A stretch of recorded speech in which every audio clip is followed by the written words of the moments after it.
U.S. stocks rallied Friday, rebounding off the bear market lows to notch the first weekly gain of the month as investors tempered expectations for the Federal Reserve's plan to hike interest rates.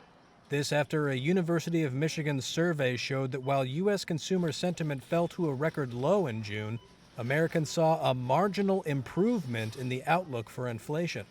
Rod von Lipsey is a managing director at UBS Private Wealth Management. Perhaps investors are believing that the market has been overly pessimistic.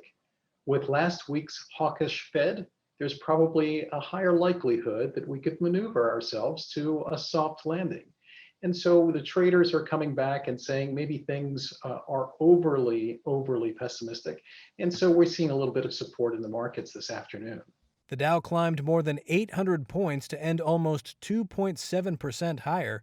The S&P 500 rose 3%, snapping a 3-week losing streak, while the Nasdaq soared 3.33% higher. Bank stocks rallied after the Fed's annual stress test exercise showed that the country's big banks have enough capital to weather a severe economic downturn.